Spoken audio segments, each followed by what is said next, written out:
Hello, I'm Laura Painter. You're watching an ABC 10 Plus recap of the stories you may have missed. We continue to follow the latest on the protests in LA following the ICE raids last week. Then, in 10 on your side, a Placerville resident has their driver's license canceled. After months of back and forth, 10 on your side steps in to help and sort everything out. The ABC 10 Plus recap starts right now. Members of the National Guard are on standby in LA for any signs of more protests. President Trump has also deployed Marines to the city, responding to demonstrations that started on Friday against immigration raids. Melissa Dunn has the latest from LA. In Los Angeles, business owners and residents are cleaning up after the ongoing protests against immigration and customs enforcement raids happening in downtown. City officials say more than 100 people were arrested during demonstrations Monday night. Today has been mostly quiet. National Guard troops posted outside some federal buildings. Mayor Karen Bass saying none of this is necessary. It's a sense of intimidation and fear that is just so unnecessary and so corrosive to our city. President Trump ordering 700 Marines and more than 4,000 National Guard troops to the city, despite objection from California Governor Gavin Newsom.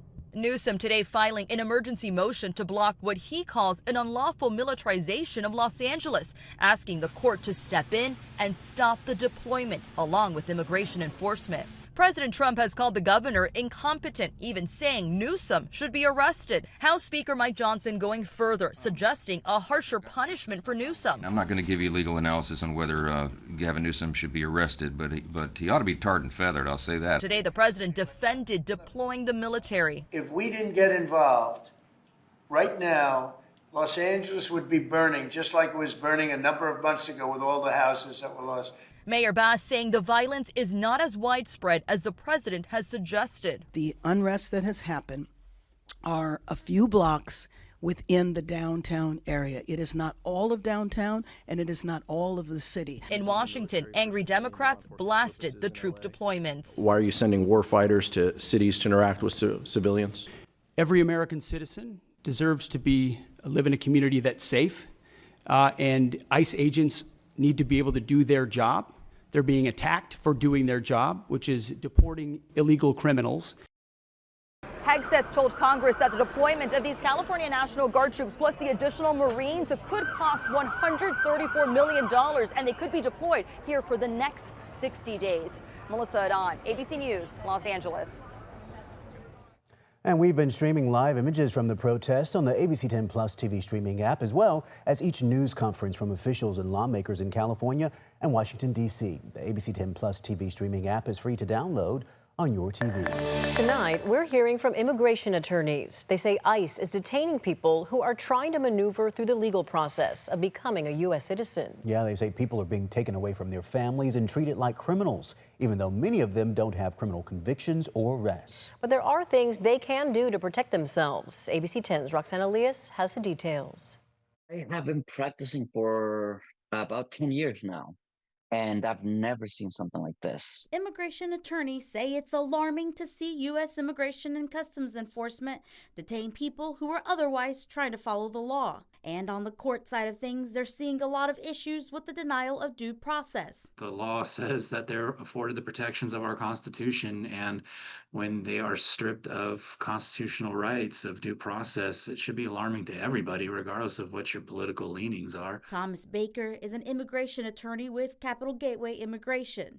He says the most recent egregious thing they're seeing is the government making motions to dismiss people's deportation cases. And then when that happens, the person leaves the courtroom, and then Immigration and Customs Enforcement, ICE, is there, and they take them into custody, and then they do what's called an expedited removal, which is basically deporting them without a hearing. Both Baker and Julian Sanchez Mora with Immigrant Crime and Justice say they have had clients taken into custody, although they were doing the right thing. Sanchez Mora says despite the belief that all immigrants entered the U.S. illegally, the truth is most entered legally under a work visa or seeking asylum. Attorneys say one of the biggest issues is people not having representation. Show up with an attorney. If you are represented, then your attorney can oppose any motion from the government to try to dismiss your case. An attorney can also motion for their client to show up to their hearings virtually, which is a new strategy being used.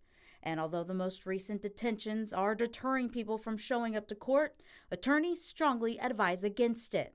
Let someone know that you will be appearing for your court hearing. Have a plan. Have someone that knows where you are. Have someone or make arrangements for childcare if you have children. In Sacramento, Roxanne Elias, ABC 10. And Baker also says if someone comes face to face with ICE agents, it's not smart to run away because they could then face criminal charges. He says it's better to be respectful to agents because they hold the power to release someone without bond.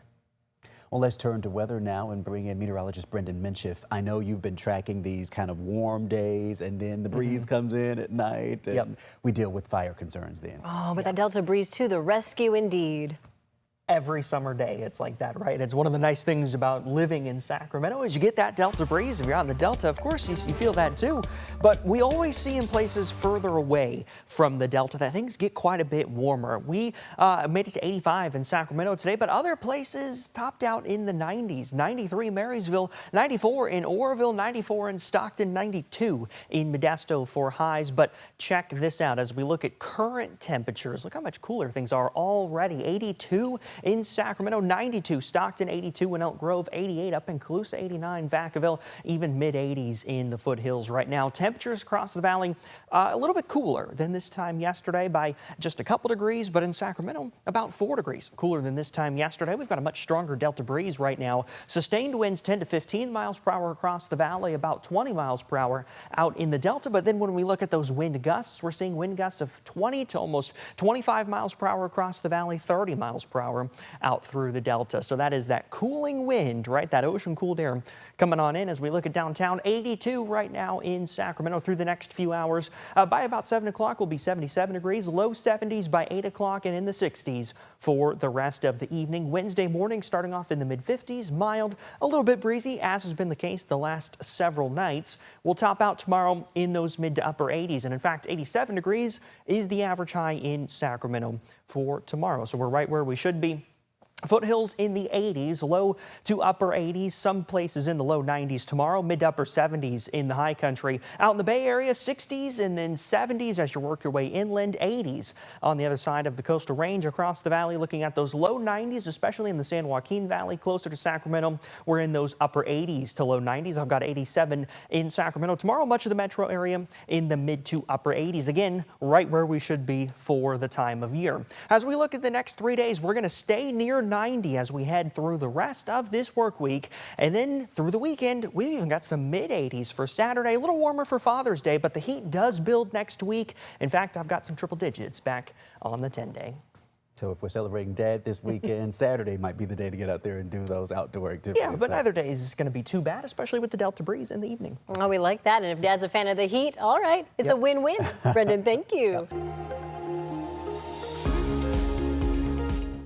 New tonight, a DMV customer in Placerville spent months fighting with the DMV after they canceled her license. 10 on Your Side was able to help resolve the issue in a matter of hours. As soon as you called them, they called me back within that day. The viewer sent this message to 10 on Your Side saying, I applied for my driver's license in January, paid for it online, and got the license a couple of weeks later. Since then, various things have happened, including the DMV canceling my license due to non-payment, saying that I now need to reapply for a new license and take the test again, all because there was a problem with the website accepting my payment. If my payment had not gone through, they should not have ever sent me a receipt saying that it had. She tells me she's called the DMV since January trying to get answers.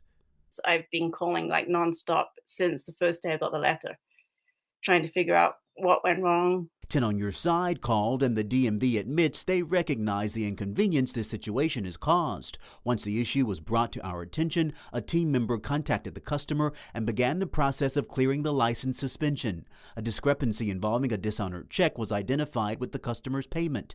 As a result, a driver's license cancellation letter was sent to the customer on March 29, 2025. The customer has since resolved the issue and reconciled the payment. The customer will not be required to pay a fee or take a knowledge exam, but will need to take a vision test, provide a thumbprint, and have a new photo. Do you have a problem and don't know where else to turn? Email me at onyourside@abc10.com. Actually happening right now. City Council will decide how to fund the upcoming fiscal year. The city is currently facing a $44 million deficit, and for weeks we know that community members have pushed back on proposed cuts that include layoffs, eliminating vacant positions, and possible cuts to public programs. So I want to bring back ABC10's Becca Habegger, who has a closer look at what exactly is on the table tonight. Yeah, Alex, it's important to note some cuts that appeared in earlier budget proposals are now out. For example, certain neighborhood pools and splash pads that were once going to remain closed as a budget solution will open for the summer and serve those communities. Now, the city has nearly 5,000 full-time positions. And importantly, the mayor said this budget agreement includes no layoffs. We had to tighten our belts. We had to cut our budget by about 5%, about $40 million. But no people are losing their jobs, no layoffs, some vacancies that we swept. We spoke with Sacramento Mayor Kevin McCarty just hours before the Sacramento City Council's vote on the $1.67 billion budget, which goes into effect July 1st. The big news is no serious cuts to public safety for police and fire, no cuts to our youth programs. So try to keep our core city services intact. He said parks programs will not be cut either. But this problem is not going away. We had, slight adjustments on some vacancies and made some one-time adjustments in our budget with one-time monies. The pain's not over. We're going to be back here next year, especially so much uncertainty on the federal level in our economy with the tariffs and so forth. So we have some, uneasiness on the horizon. But this year's budget is largely a win, keeping core city services intact while making modest adjustments. Our budget story is frustrating. Councilmember Phil Pluckybaum says the city of Sacramento is not alone in facing a budget deficit. The county, the state, everyone's facing similar challenges where, revenue is up, but expenses exceed revenue. So the only way out of that scenario is for us to raise taxes and fees, which none of us want to do, and or create more economic activity that yields tax benefit. He points to opportunities like the expansion of the Sacramento rail yards, bringing in more visitors and tourism dollars. Now, of course, all of this is contingent upon the budget passing, which council members, as Alex mentioned, are discussing right now. Though Mayor McCarty told me he is confident this budget will pass. Stay with ABC 10 News for updates on this developing story. Alex? All right, Becca, thank you so much. Get the continuing coverage on the downtown rail yards. Tonight, the City Council just approved a plan that clears the way for the new Republic FC Stadium in the rail yards. It's a plan years in the making, and keep in mind the deal has generated support and criticism, and it could shape the future of downtown Sacramento. ABC 10's Luke Clary is live tonight with that decision, and it came down just moments ago, right, Luke? Yeah, that's right, Chris. Just minutes ago, the unanimous decision from the Sacramento City Council, and chambers were just packed with folks, the vast majority of them in support of the project. So it's been a bit of a celebratory mood here at City Hall. And while this vote sets the stage for the next phase of construction in the rail yards, it did not come without pushback. The vote is in, and Sacramento's long-delayed stadium project is moving forward.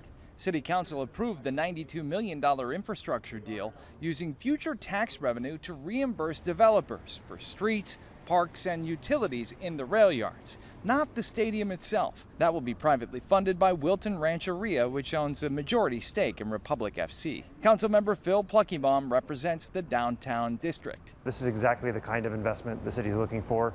We've been talking about the rail yards for decades, and here we are at a decision point for what the future of that property is going to look like for decades to come. It's part of a massive plan to revitalize the rail yards with a public market, live music venue, and a new Kaiser hospital, and up to 10,000 new housing units. Opponents of the financing plan, including labor union Unite Here Local 49, say that's not enough affordable housing.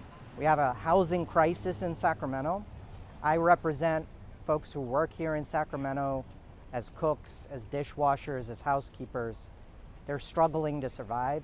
They also say taxpayers shouldn't be subsidizing private developers during a city budget crisis. Supporters say the project will drive jobs, housing, and growth. The argument that we need more community benefits in exchange for this public investment, the project is the benefit. We will get, the housing, the jobs, and all of the economic activity and regional pride that comes from having a soccer stadium. After years of delays and debates, backers say today's vote moves Sacramento one step closer to its goal. And though not everybody's celebrating here tonight, construction could begin soon, and this stadium could be done in time in 2027 for the USL season. Reporting live in downtown Sacramento, Luke Clary, ABC 10. Time now for our Teacher of the Month. Yeah, ABC 10's Marcus Allen takes us to Citrus Heights to meet a high school teacher getting high praise from his students. Take a look. We heart you, Casa Robles High School. We heart you, Kevin Hodak. You are a Teacher of the Month, and we're coming at you. Congratulations, sir. How does it feel? It just feels awesome. I was quite surprised. I always wondered, like, how did I get nominated in the whole process? And it's very, I'm happy though, because I love what I do. And what brings you joy? What brings me joy is when you're with kids and you see the light go on. And I'm lucky enough with ROTC, I have students for 4 years, and I just get to see the immense growth from young, unconfident freshmen to full-on leaders of their school, and it's awesome. Let's find out what's up. It's Zach and Rachel Lynn. Why should Kevin be the Teacher of the Month? Kevin should be the Teacher of the Month because he has pushed me to be who I am today. Yeah, how about you? What can you say about Mr. Hodak? He pushed me to be who I am today as well, and he is such an amazing teacher and is always positive. It's awesome. Should we give him some money? Absolutely. Let's go do this. Mr. Hodak, on behalf of Schools First Federal Credit Union, I am so excited to give you this amazing plaque and a check for $1,000.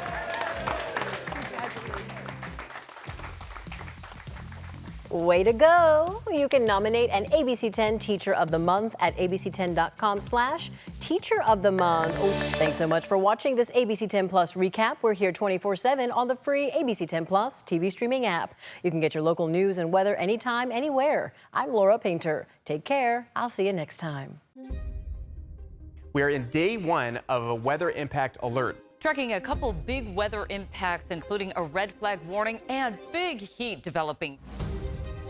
Heavy rain continues. I hear it on the roof right now. We're already seeing the impact of the storm. We're planning for those changes. Triple-digit heat leading to cancellations and concerns. Stay fire ready.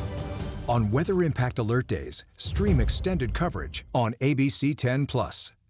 Thanks for watching ABC 10 Plus. And now that you're here, why don't we take a look around and see what else is here? The very first tile on your left is always going to be streaming 24/7. You can find us adjacent to that, breaking news if it's there. And then right next to that, a replay of the most recent newscast. Whether it's ABC 10 Morning News at 5, 6, or beyond, it's going to be there. The forecast beyond that, and then right beyond that, the news that matters the most. Now that you know the basic tiles, let's go up to the top and take a deeper dive into news. We have every single newscast that you would need, including To the Point with Alex Bell, taking a deeper dive into the issues. Beyond that, ABC 10 Morning News at 5 and 6 and 11, the evening shows as well. Below that, you can watch the top stories from To the Point. Under that, Dollars and Cents, where you can learn how to navigate this challenging economy. And below that, you can watch our award-winning ABC 10 Special Investigations, where we hold the powerful accountable. Going into weather, look, it's the 10-day forecast, getting you ready for the weekend and beyond. Beyond that, sports. I know you care about the Sacramento Kings. We have the most comprehensive guide to anything, everything Kings in the locker room and on the court. We have it. Below that, I know you care about the San Francisco 49ers. Backing out again, come up to the top and join me on Verify. I'm super excited about this. Our experts are checking the facts, verifying the truth for you. Jump up now to shows. Very excited about this. Oh, look. It's Take a Look. This is my show. I love movies, and if you love movies or streaming shows, whether it's on screens this big, or this big, it's Take a Look. Recently went behind the scenes, sat down with Lady Gaga and Joaquin Phoenix to talk about Joker 2. I love the movie, and oh, I just heard you shout you hate the movie. Jump in, we talk about it on this show.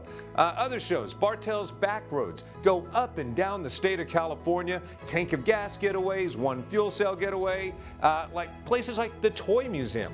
this is what kids did before they had screens. Over here, the Moaning Caverns of Calaveras County, one of the most coveted caves in all of California. You know, watching this show, I discovered there's a cave that could fit the entire Statue of Liberty in your own backyard. You'll find about that and more with Bartell's Backroads. Down below that, To the Point. It is one of my favorite newscasts because they talk about news with Alex Bell the way you talk about news. It's conversational but in-depth at the same time. Below that, Your California Life. Love this show. Whether it's entertainment, food, beverage, lifestyle, it's there. Desiree Shepherd hosts and does an amazing job. So there you have it. It's ABC10 Plus, the app. What do you need? We heard you and we got it. Thanks for watching. Thanks for streaming.